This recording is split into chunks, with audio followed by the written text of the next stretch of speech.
ना दहेज में सामान चाहिए, ना ही पाका के मकान चाहिए।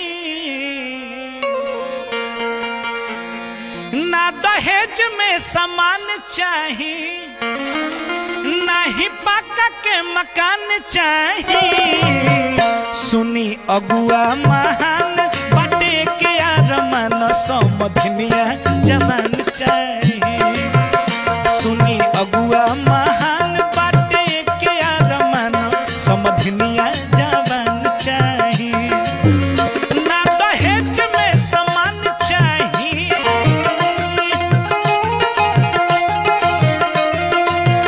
ना ही पाका के मकान चाहिए। संदीप राजनिकी तमकुरी राज कुशीनगर। दहेज में सामान चाहिए, ना ही पाका के मकान चाहिए। सुनी अगुआ महान बाटे के आरमान समधनिया जवान चाहिए। सुनी अगुआ महान बाटे के आरमान समधनिया जवान चाहिए।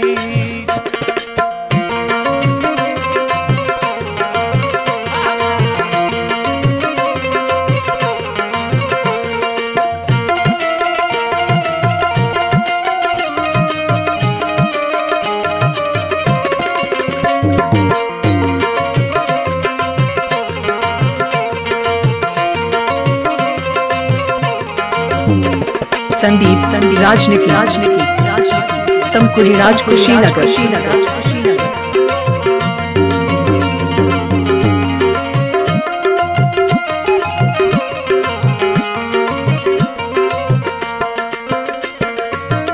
लड़का के बाबूजी को हतर है, देखिए हमारा कूलर और टीवी ना चाहिए, कूलर के जगह पर एसी कर देती तो ठीक रहे। लड़का के बाबूजी को हतर है, ना चाहिए कूलर आ ना चाहिए टीवी, पढ़ल लिखल चाहिए हमारा बबुआ के बीबी। ना चाहिए कूलर या ना चाहिए टीवी, पढ़ल लिखल चाहिए हमारा बबुआ के बीबी।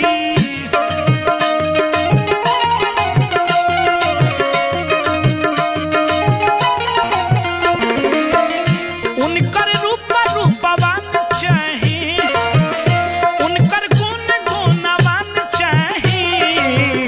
सुनी अगुआ महान बटे के आरमान समधनिया जवान चाहिए।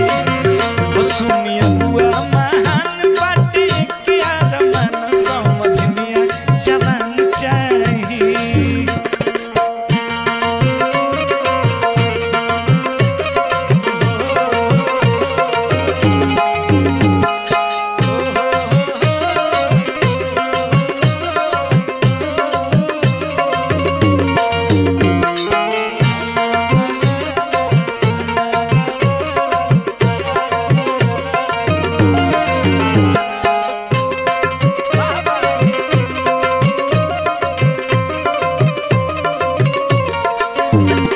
संदीप राजनिकी गाजीपुर हारी ओम नगर।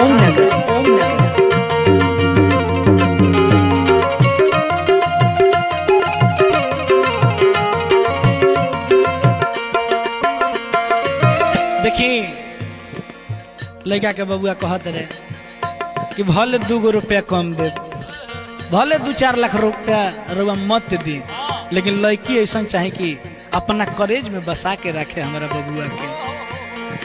लड़का के बाबूजी कहत रहे सगीर भैया, ये विजय भैया, ये गुड्डू भैया, भले 2 रुपया न मिले दहेज में, बाकी मोर बबुआ के राखी कॉलेज में।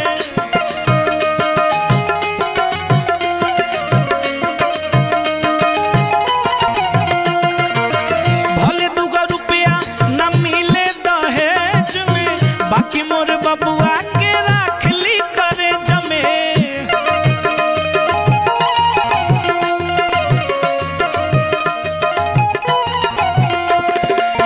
और का कहते रहे लड़की वाला पार्टी से ई लाइन तनी बहुत अच्छा बा। निमन कुल खानदान चाही, एगो साली सियान चाही, सुनी अगुआ महान बटे के आरमान समधनिया जवान चाही, सुनी अगुआ महान बटे के आरमान समधनिया जवान चाही। ना दहेज में सामान चाही, ना ही पक्का के मकान चाही, सुनी अगुआ महान बटे के आरमान समधनिया जवान चाही, सुनी अगुआ महान बटे के आरमान समधनिया जवान चाही, सुनी अगुआ महान बटे के आरमान समधनिया जवान चाही, हो सुनी अगुआ महान बटे के आरमान समधनिया जवान चाही, हो सुनी मोबाइल नंबर 9501015335। अगर जवान ना रही तो शादी ना हुई।